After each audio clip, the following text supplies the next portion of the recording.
Hello everyone, स्वागत है आपका हमारे यूट्यूब चैनल द गुरुकुल मंत्रा में। फ्रेंड्स, हम जीके जीएस के इंपॉर्टेंट क्वेश्चन डिस्कस करेंगे जो आपके यूपी बीएड एंट्रेंस एग्जाम के लिए बहुत ही ज़्यादा इंपॉर्टेंट है।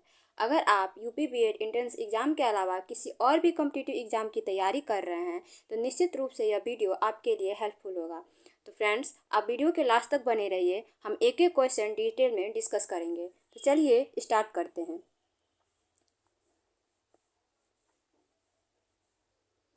हमारा पहला क्वेश्चन है, निम्नलिखित में से कौन सी घटनाएं कालानुक्रम में सही हैं? हमारा ऑप्शन है सविनय अवज्ञा आंदोलन, भारत छोड़ो आंदोलन, कैबिनेट मिशन प्लान। दूसरा ऑप्शन है कैबिनेट मिशन प्लान, सविनय अवज्ञा आंदोलन, भारत छोड़ो आंदोलन। तीसरा ऑप्शन है भारत छोड़ो आंदोलन, सविनय अवज्ञा आंदोलन, कैबिनेट मिशन प्लान।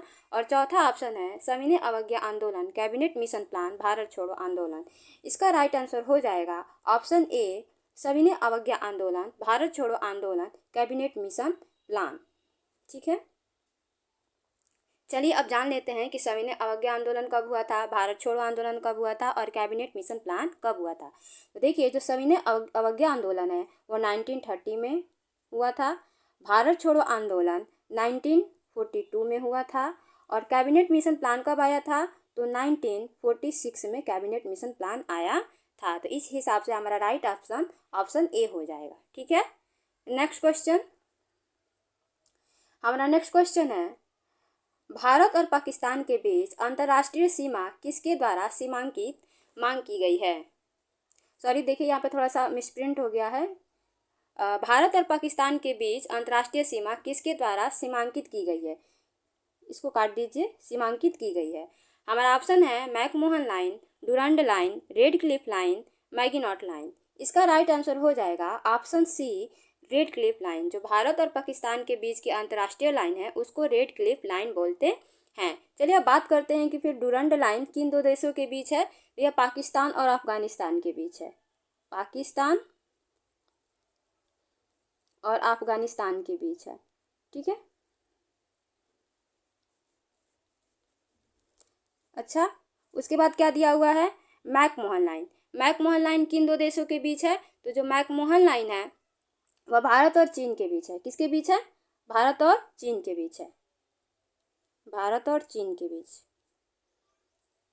ठीक है, उसके बाद से हमारा चौथा ऑप्शन दिया है मैगिनॉट लाइन। तो जो मैगिनॉट लाइन है वह किन किन दो देशों के बीच है? तो जो मैगिनॉट लाइन है वह जर्मनी और फ्रांस के बीच है। ठीक है, जर्मनी और फ्रांस के बीच है। चलिए नेक्स्ट क्वेश्चन एक बार फिर से रिपीट कर लेते हैं कि जो रेड क्लिफ लाइन है वह भारत और पाकिस्तान के बीच है।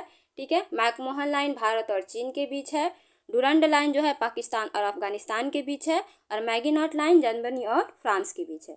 चलिए नेक्स्ट क्वेश्चन। हमारा नेक्स्ट क्वेश्चन है, हाइड्रोजन की बाहरी कक्षा में कितने इलेक्ट्रॉन होते हैं? हमारा ऑप्शन है 8, 7, 5, 6। इसका राइट आंसर हो जाएगा ऑप्शन बी, 7। जो हाइड्रोजन की बाहरी कक्षा है उसमें 7 इलेक्ट्रॉन होते हैं। चलिए नेक्स्ट क्वेश्चन। हमारा नेक्स्ट क्वेश्चन है, निम्न में से कौन सी रबी की फसल नहीं है? हमारा ऑप्शन है राई, जिसको सरसों भी बोलते हैं, चावल, गेहूं, चना। ठीक है, बताना है कि रबी की फसल कौन सी नहीं है। तो जो रबी की फसल है वो चावल नहीं है। चावल जो है ये खरीफ की फसल है, बाकी राई, गेहूं, चना ये सब रबी की फसल है। अच्छा, रबी की फसल में और कौन कौन सा आता है? मटर आता है। ठीक है, मटर आता है, उसके बाद से जौ आता है। ये सब क्या है? ये सब ये सब रबी की फसल है। ठीक है, अच्छा, रबी की फसल कब बोई जाती है? तो ये अक्टूबर नवंबर में बोई जाती है और मार्च अप्रैल में काट ली जाती है। अच्छा, चलिए थोड़ा सा खरीफ की फसल पे भी ध्यान दे देते हैं। जो खरीफ की फसल है उसमें कौन कौन सी फसलें आती हैं? तो जो खरीफ का फसल है वह है चावल, उसके बाद से मक्का। ठीक है, मक्का, उसके बाद से हो जाएगा आपका बाजरा। ठीक है, बाजरा, मूंग, ये सब क्या है? ये सब खरीफ की फसलें हैं। ठीक है, अच्छा, खरीफ की फसलें कब बोई जाती हैं? तो ये जून जुलाई में बोई जाती हैं और अक्टूबर नवंबर में काट ली जाती हैं। चलिए नेक्स्ट क्वेश्चन। हमारा नेक्स्ट क्वेश्चन है, एक वृक्ष की आयु का पता किसके द्वारा लगाया जाता है? हमारा ऑप्शन है इसकी ऊंचाई मापकर, वार्षिक वलयों की गिनती करके, शाखाओं की संख्या गिनकर, आयु मापने का कोई तरीका नहीं है। इसका राइट आंसर हो जाएगा ऑप्शन बी। इसका राइट आंसर हो जाएगा ऑप्शन बी, वार्षिक वलयों की गिनती करके। जो वृक्ष की आयु है उसको कैसे पता किया जाता है, तो वार्षिक वलयों की गिनती करके। आप देखते होंगे कि जब पेड़ को काटा जाता है तो बीच में एक रिंगनुमा स्ट्रक्चर होता है, ठीक है, यही है वलय। इसी को काउंट करके हम पता लगाते हैं कि वृक्ष की आयु कितनी है। चलिए नेक्स्ट क्वेश्चन। हमारा नेक्स्ट क्वेश्चन है, ग्राम राज्य के माध्यम से राम राज्य के बारे में किसने कहा था? हमारा ऑप्शन है महात्मा गांधी, विनोबा भावे, जयप्रकाश नारायण, जवाहरलाल नेहरू। इसका राइट आंसर हो जाएगा महात्मा गांधी। ग्राम राज्य के माध्यम से राम राज्य या महात्मा गांधी ने कहा था। इनकी एक और फेमस युक्ति है कि करो या मरो किसने कहा था? करो या मरो। तो करो या मरो किसने कहा था? ये भी महात्मा गांधी ने ही कहा था। चलिए नेक्स्ट क्वेश्चन। हमारा नेक्स्ट क्वेश्चन है, गौतम बुद्ध का जन्म कहाँ हुआ था? देखिए यहाँ पर भी थोड़ा सा मिसप्रिंट हो गया है, ये हो जाएगा बुद्ध, ठीक है।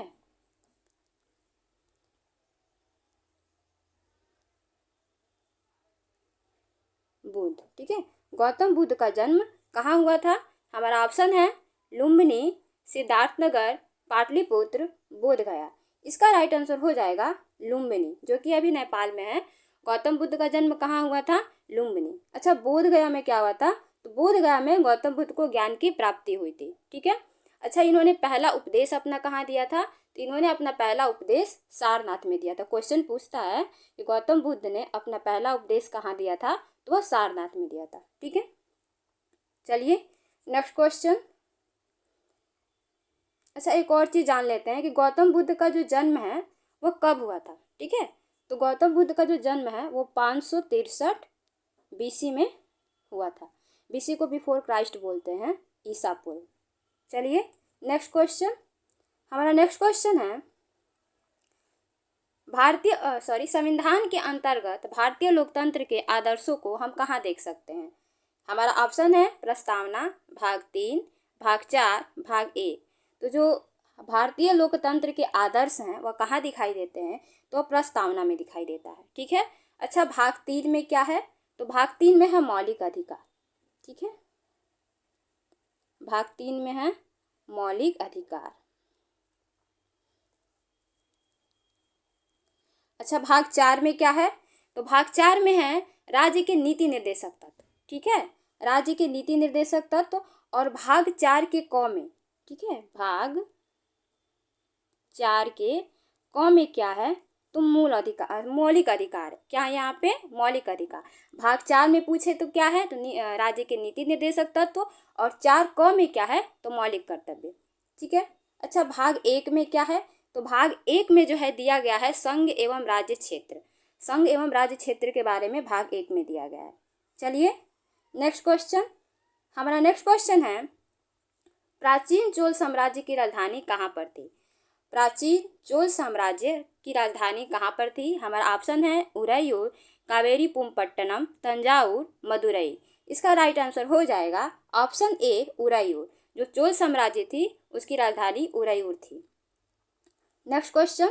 इससे पहले हमने एक और क्वेश्चन पढ़ाया था कि जो उरैयूर था वो किस लिए प्रसिद्ध था? तो आपको पता होगा, मैंने बताया था कि सूती वस्त्रों के लिए यह प्रसिद्ध था। Next question. हमारा नेक्स्ट क्वेश्चन है, दक्षिण अमेरिका के शीतोष्ण घास स्थलों को क्या कहते हैं? ठीक है, हमारा ऑप्शन है पंपास, प्रेयरीज, वेल्ड, सवाना। जो अमेरिका के शीतोष्ण घास हैं, दक्षिण अमेरिका के शीतोष्ण घास हैं, उनको क्या बोलते हैं? उनको पंपास बोला जाता है, ठीक है, उनको पंपास बोला जाता है। अच्छा, तो फिर प्रेयरीज कहाँ का है?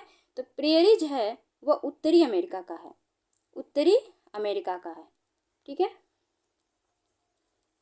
उत्तरी अमेरिका का है। अच्छा, वेल्ड कहाँ का है?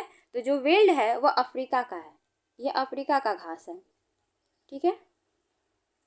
और सवाना कहाँ का है? तो यह दक्षिण अफ्रीका का है, जगह नहीं है, दक्षिण अफ्रीका का है, ठीक है, दक्षिण अफ्रीका, ठीक है। Friends, thank you so much for watching my video.